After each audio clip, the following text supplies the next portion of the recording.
یہی وجہ کہ حدیث میں آتا ہے ایک مرتبہ اللہ تبارک و تعالی نے آسمانوں کے دروازے کھول دیے، عالم مالاکوتی نے جب جھانکا تو انسانوں کو گناہ اور معصیت میں دیکھا، تو فرشتوں نے بڑا افسوس کیا کہ اے رب ذوالجلال، یہ تیرے کیسے بندے ہیں؟ تو نے ساری نعمتیں ان کے لیے پیدا کی، آسمان و زمین ان کے لیے پیدا کیا، خزانے ساری دولتیں اور مقامات تم نے ان کو دیے، اور ان کی حالت یہ کہ تیرے گناہ اور معصیت میں ہیں۔ ہم آج کے بعد ان کے لیے استغفار نہیں کریں گے۔ اس سے پہلے یہ استغفار کیا کرتے تھے انسانوں کے لیے کہ اللہ اس مخلوق کو بخش دے، اے اللہ ان کی نیکیاں قبول کر لے، گویا کہ وہ اللہ کے پاس رہ کے انسانوں کی سفارشیں کرتے تھے۔ جب یہ نظارہ دیکھا کہ یہ کتنے ناشکرے ہیں، ناقدرے ہیں کہ اللہ تبارک و تعالیٰ کی نعمتوں کا یہ بدل دیا کہ اللہ تبارک و تعالیٰ کی معصیت میں پڑے ہوئے، تو جب یہ بات کہی تو رب ذوالجلال نے کہا اے میرے فرشتوں، اصل میں اس لیے ان سے گناہ سرزد ہو جاتے ہیں، یہ مجھے دیکھ نہیں رہے، میں چونکہ پردہ خفا میں ہوں اس لیے ان سے یہ معصیت ہو جاتی،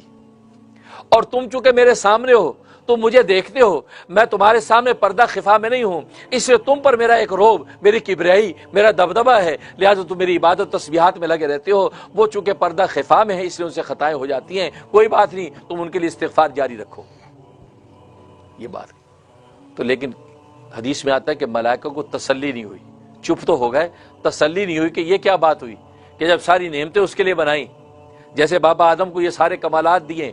اور نائب بنایا، تو یہ تو کوئی بات نہ ہوئی کہ وہ شکر نہ کرے اور خود اسی اللہ کی معصیت کرنے لگے، تو تسلی نہیں ہوئی۔ اس پر اللہ تبارک و تعالیٰ نے فرمایا اچھا ٹھیک ہے کہ تم اس پردہ خفا کی حقیقت کو سمجھ نہیں رہے، تو پھر تم اپنے ملائکہ میں سے دو فرشتے مجھے ایسے دو کہ ان فرشتوں کو میں زمین پر بھیجوں گا اور ان سے پردہ خفا میں چلا جاؤں گا، پھر دیکھتے تمہارے جیسے فرشتے زمین پر کیا کرتے۔ تو 4 فرشتے پیش ہوئے جو فرشتوں میں بھی فرشتے تھے، یعنی فرشتوں میں بھی اتنے نیک تھے،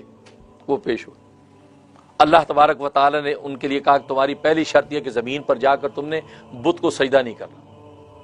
دوسری شرط یہ کہ شراب نہیں پینا، تیسری شرط یہ کہ زنا نہیں کرنا، چوتھی شرط یہ کہ قتل نہیں کرنا۔ یہ 4 شرطیں ہیں، ان شرطوں کے تحت تم نے زمین کے اندر رہنا ہے، اور میں پردہ خفا میں چلا جاؤں گا۔ جیسے یہاں تم حضوری کے مقام میں میری کبریائی و عظمتوں کو دیکھتے ہو، وہاں نہیں دیکھ پاؤ گے، تو میں گویا کہ سراپا میں بشر کا دے دوں گا، انسانوں کو دے دوں گا، پھر تم دیکھنا کہ تم اپنے تقوی اور اللہیت کے مطابق کیسے زندگی گزارتے۔ جب یہ سنی تو 2 فرشتے وہ تو سائڈ پہ ہو گئے، رب ذوالجلال نہیں، ہم سے نہیں ہوتا، ہم تو نہیں کر سکتے۔ تو ہاروت اور ماروت جس کا قرآن میں قصہ انہوں نے کہا جی ہم کریں گے، اور ہاروت اور ماروت لکھا حدیث میں آتا ہے کہ فرشتوں میں بھی سب سے زیادہ نیک متقی تھے، انہوں نے کہا جی ہم کریں گے، ہم چاہتے ہیں۔ تو اللہ تبارک و تعالی ہاروت اور ماروت کا زمین پہ اتار دیا، زمین پہ اتار دیا، اور پھر وہ قصہ، اب اللہ تبارک و تعالی نے ان کو جادو کا علم عطا کر دیا، جادو، سحر، اس لیے کہ وہاں جو لوگ تھے اس وقت جادوگری اپنے عروج پر تھی، اور لوگ جادوگری سیکھتے تھے، ایک دوسرے پہ جادو کرتے تھے، تو اللہ نے ان کو جادو کا فن سکھا دیا، اور یہ اعلان کروا دیا کہ جادو ان سے سیکھو، یہ جادو کے ماہر ہیں۔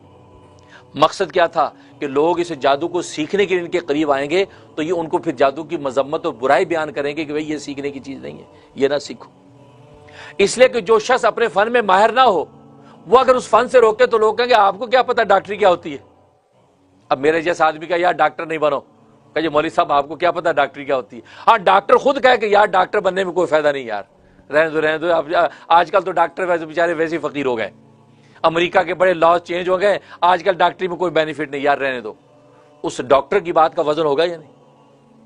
اب ایک آئی ٹی اسپیشلسٹ کہے کہ یار یہ آئی ٹی میں کوئی فائدہ نہیں ہے، بس مشکل سے روٹی چلتی ہے، اور فیلڈ ہو، تو لوگ کہیں گے یار خود آئی ٹی اسپیشلسٹ یہ بات کر رہا ہے، اس کا مطلب آئی ٹی میں سر کھپانے کا کیا فائدہ۔ لیکن اگر کوئی عام ایک ٹیکسی ڈرائیور کہے گا یار آئی ٹی اسپیشلسٹ نہ بنے، آپ کمپیوٹر نہ سیکھیں، وہ کہا یار آپ کو کیا پتا فضول، آپ تو ٹیکسی چلاتے ہیں۔ تو اللہ تبارک و تعالی ان کو جادوگری سکھا کے، اور یہ وہاں پر گویا کہ عام کر دیا کہ یہ جادو کے ماہر ہیں اور جادو سکھا سکتے ہیں۔ چنانچہ لوگ ان کے پاس آتے تھے اور ان کو جادو سکھاتے، لیکن سکھانے سے پہلے کہتے کہ یہ صحیح ٹھیک چیز نہیں ہے، تم نہ سیکھو، اس لیے کہ یہ ایسی ہے، ایسی ہے، ایسی ہے، سب برائیاں، کیونکہ ظاہر اس جادو کے ذریعے سے لوگ دشمنیاں پیدا کرتے تھے، میاں بیوی میں توڑ کرتے تھے، اور ایک دوسرے کو ہلاک کرتے تھے، قتل کرتے تھے، بڑے فساد تھا ایک۔ تو وہ ان کو یہ سمجھاتے، جب وہ ضد کرتا نہیں جی نہیں مجھے تو سیکھنا ہے، اب سکھا دیتے، کیونکہ اگر سکھا بھی نہ دیں تو پھر بھی ان کی مہارت کا پتہ نہیں چلے گا نا، کہ لوگ کہیں گے یہ ویسے ہی کہہ رہے ہیں آتا تو ہے نہیں، ہمیں کہہ دیتے نہ سیکھو، اس کا مطلب ان کو آتا ہی نہیں ہے، سکھا دیتے، وہ جب آگے اس پر عمل کرتے تو جادو ظاہر ہو جاتا، کہتے اس کا مطلب یار جادو جانتے ہیں۔ تو ہارون ماروت نے یہ سلسلہ شروع کر دیا، یہاں تک کہ ایک عرصے کے بعد ایک خاتون آئی، حسین و جمیل خوبصورت خاتون، اس نے آ کے یہ سیکھنے کے غرض سے وہاں پہنچی ہے۔ اب جب انہوں نے دیکھا، اب ظاہر ہے کہ اللہ تبارک و تعالیٰ سے پردہ خفا میں ہیں، تو ان کے جو جذبات ہیں وہ بھڑک اٹھے، انہوں نے برائی کا ارادہ کیا۔ جب اس سے بات کی تو انہوں نے کہا کہ ایسے نہیں، تمہیں جو ہے وہ میرے ہسبینڈ کو، میرے شوہر کو قتل کرنا پڑے گا، شراب پینی ہوگی، اور تمہیں میرے گھر میں بت و ثبوت کو سجدہ کرنا ہوگا، پھر یہ کام کروں۔ انہوں نے کہا نہیں، ہم تو اللہ سے یہ معاہدہ کر کے آئے، یہ نہیں ہو سکتا، جا میں ہی جا۔ چلی گئی، ٹھیک ہے۔ اور وہ بڑی حسین و جمیل خاتون تھی، زہرہ اس کا نام تھا، زہرہ، چلی گئی۔ اب وہ چلی گئی، لیکن ادھر ان کو وسوسہ خیال آنے لگا کہ یار ہم معاہدہ کر ہی لیتے، کوئی بات نہیں۔ اب دیکھو پردہ خفا میں ہے تو گناہ کی طرف میلان ہو رہا ہے، جب پردہ خفا میں نہیں تھے تو اس وقت نیکی اور اطاعت پر جمے ہوئے تھے، اور یہی بات اللہ تبارک و تعالی مشاہدے کی نگاہ سے دکھانا چاہتے تھے۔ اور اس میں یہ بھی تعلیم ہے کہ انسان کو اپنے تقوی پہ ناز نہیں ہونا چاہیے، یہ اللہ کا فضل یہ ہے جو بچاتا ہے معاصی گناہ سے۔ انسان سوچے کہ یار ہم، ایک آدمی مسجد میں صبح شام رہتا ہے تو کہتا ہے جی میں بڑا نیک ہوں، کمال یہ نہیں ہے، کمال یہ ہے کہ گناہ معصیت کے مقام پر جائے، پھر دیکھتے تو اپنی نیکی پر کتنا قائم ہوتا ہے۔ اب ماحول ہی آپ کا صبح شام مسجد کا ہے تو آپ ہمیں دوسروں کو جہنمی بناتے پھرتے ہیں، یہ سارے جہنم میں جائیں گے، ہم ہی نیک نہیں۔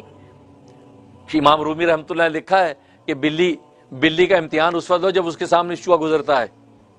منہ لٹکا کے بیٹھی رہتی ہے، جیسے چوہا گزرتا ہے منہ سے کھڑی ہو جاتی ہے اس کی فوراً، شوں، معلوم ہے کہ وہ اس کے جذبات بھوک کے بڑک اٹھتے ہیں۔ تو بات وہی ہے کہ جب گناہ کی آگ سامنے آئے پھر دیکھتے ہیں کہ گھی پگھلتا ہے کہ نہیں پگھلتا۔ کمال یہ ہے، اس لیے کبھی ناز نہ کرنا، یہ اللہ تبارک و تعالیٰ کا فضل ہے کہ انسان کو معاصی گناہ سے بچا کے رکھتا ہے، ورنہ انسان کی عقل اور انسان کے علم کا اس میں کوئی دخل نہیں ہے۔ خیر، اب دوسری مرتبہ جو خاتون آئی ہے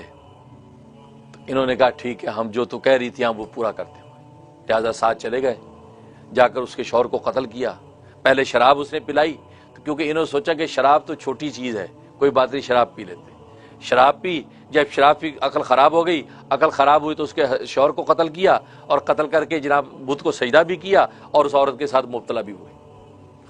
ادھر جب یہ ساری کاروائی چل رہی تھی، اللہ تبارک و تعالیٰ نے آسمانوں کے دروازے کھول دیے اور عالم ملکوتی کو کہا کہ دیکھو وہ جو فرشتوں میں بھی فرشتے تھے، دیکھو مجھ سے پردہ خفا میں گئے تو دیکھو کتنے بڑے فساد کا شکار ہو گئے۔ جب ملائکہ نے دیکھا تو سجدوں میں گر گئے اور گڑگڑا کے خدا سے معافی اور تلافی کیا، رب ذوالجلال تو معاف کر دے، واقعی تو دانا بینا ہے، ہم آج کے بعد انسانوں کے لیے استغفار کو جاری رکھیں گے۔ اس کے بعد سے ملائکہ آج تک انسانوں کے لیے استغفار کیے رکھتے ہیں، ہر اس کی دعا پہ فرشتے آمین کرتے ہیں، استغفار کو اللہ تک پہنچاتے ہیں۔ کیوں؟ اس لیے کہ دیکھ لیا کہ یہ اللہ تبارک و تعالیٰ کا فضل واقعی انسانوں کے ساتھ ہے۔ یہاں فرشتہ جو حضوری کے مقام میں تھا اور وہ پردہ خفا میں جا کے کتنی بڑی معصیت میں مبتلا ہو گیا، تو انسان تو ایسے ہیں، ان کو تو فرشتے سجدوں میں گرا دیکھتے ہیں، ان کو رکوع میں جھکا دیکھتے ہیں، ان کو قیام میں ہاتھ باندھے دیکھتے ہیں، تسبیحات پڑھتے ہیں، لیلۃ القدر میں خدا کے آگے گڑگڑاتے ہیں۔ تبھی تو اللہ آسمان سے فرشتے زمین پر بھیج کر کہتے جاؤ اب انسانوں کو دیکھو، یہ انسان تو میری عبادت میں ہے، اور فرشتے رشک میں ان سے مصافحہ کرتے ہیں، ان سے سلام کرتے ہیں، ان کے لیے دعائیں کرتے ہیں، ان کے لیے اپنے پر بچھا دیتے ہیں کہ واقعی کمال کر دیا، ہم نے تو حضوری کا مقام دیکھا، پھر بھی ہم میں سے فرشتے گناہوں میں مبتلا ہوئے، تم نے تو وہ مقام دیکھا بھی نہیں ہے، اس کے باوجود اللہ کے مطیع بندے بن گئے ہو، واقعی تم با کمال ہو، اور ہم تمہیں سلام کرتے ہیں۔ اس لیے ملائکہ بڑی راتوں میں آ کے سلام کرتے ہیں۔ تو یہ مقام اللہ تبارک و تعالیٰ نے انسان کو عطا کیا۔ تو خلیفہ اس معنی میں کہ عام لوگوں سے پردہ خفا میں ہے،